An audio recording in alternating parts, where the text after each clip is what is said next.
So party ఫిరాయింపులకు సంబంధించిన కేసుకు సంబంధించిన ఒక కీలకమైన అప్డేట్ ఇది.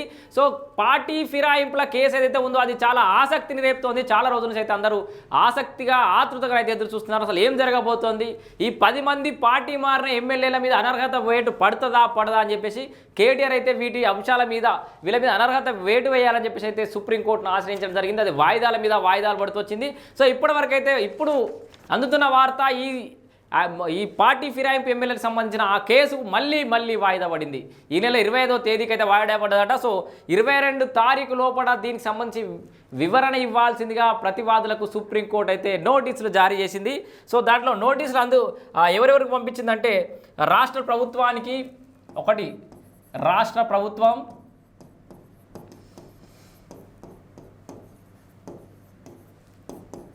అట్లాగే అసెంబ్లీ కార్యదర్శికి,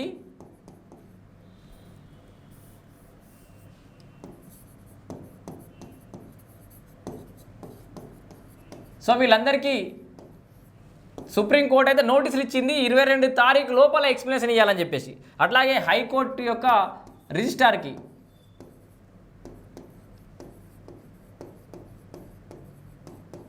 సో ఈ ముగ్గురికి 22వ తేదీ లోపల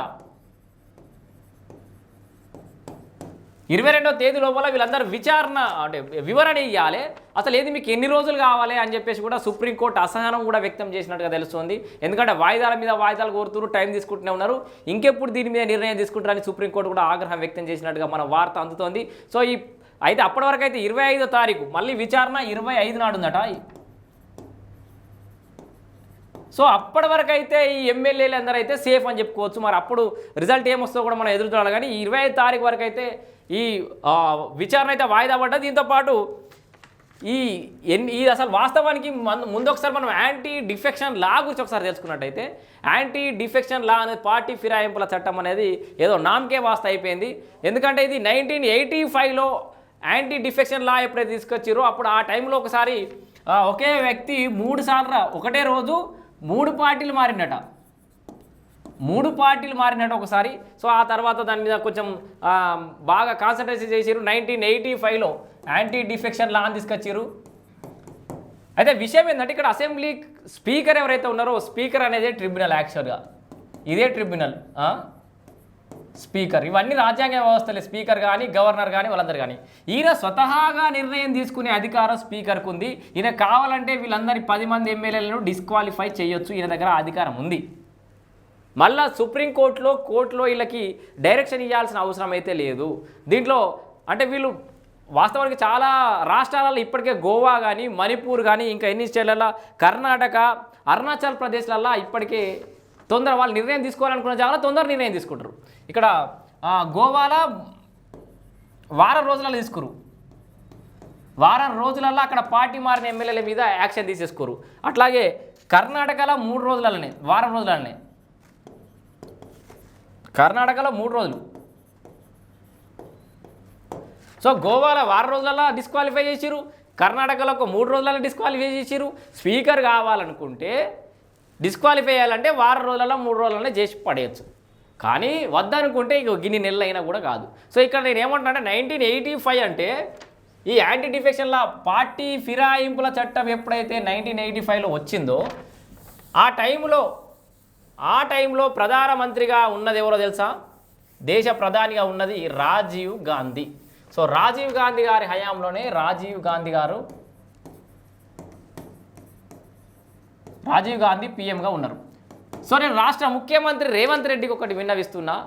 తమరి సరే గత పాలకుల గురించి మాట్లాడి టైం వేస్ట్. నేను రోజు మాట్లాడి మన నోరే ఖరాబ్ అవుతుంది. ఎందుకంటే దాన్ని ఏమంటారు, దొంగ అన్నట్టుగా వీళ్ళు ఇప్పుడు సుధపూస ముచ్చట్లు మాట్లాడుతారు. గతంలో కాంగ్రెస్ పార్టీని చంపేసేంత ప్రయత్నం చేసిరు. దాంట్లో ఉన్న దాదాపు 60-70-80 సీట్ల మెజార్టీతోటి బాగా బలంగా ఉన్నప్పుడు కూడా రాజకీయ పునరేకీకరణ అనే ఒక కొత్త పదం తీసుకొచ్చి వాళ్ళకి నచ్చింది తీసుకొచ్చి కాంగ్రెస్లో ఉన్న ఎమ్మెల్యేలందరూ ఏర్చుకున్నాడు. అప్పుడు ఏ ఫిరాయింపుల చట్టం లేదు, అప్పుడు సోయి లేదు, అప్పుడు ఈ లోకంలో లేరు.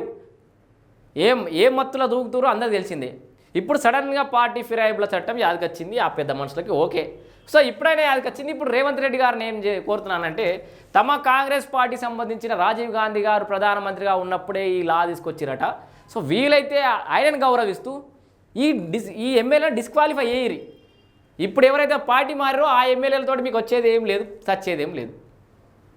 సో వాళ్ళని తీసుకొని వాళ్ళు బీఆర్ఎస్ వాళ్ళు ఏం అధికారులకు వచ్చే అవకాశం ఏం లేదు. ఇప్పుడు మీ టర్మ్లో ఉన్న వాళ్ళని డిస్క్వాలిఫై చేస్తే నెక్స్ట్ టర్మ్ కనీసం సిగ్గుశరం ఉండదు. ఇప్పుడు కొట్లాడుతున్న వాళ్ళు మళ్ళీ తర్వాత ఒకవేళ వాళ్ళు మళ్ళీ అధికారులకు వచ్చిన పార్టీలు చేర్చుకోవాలంటే ఏమైనా ఉండాలి కదా. సో ఈ సాంప్రదాయానికి ఇక్కడితో పుల్ స్టాప్ పడాలి. కాంగ్రెస్ అధికారంలో ఉన్నది ఇప్పటి నుంచి చాలా సాంప్రదాయాలకు పుల్ స్టాప్ పడాల్సిన అవసరం ఉంది.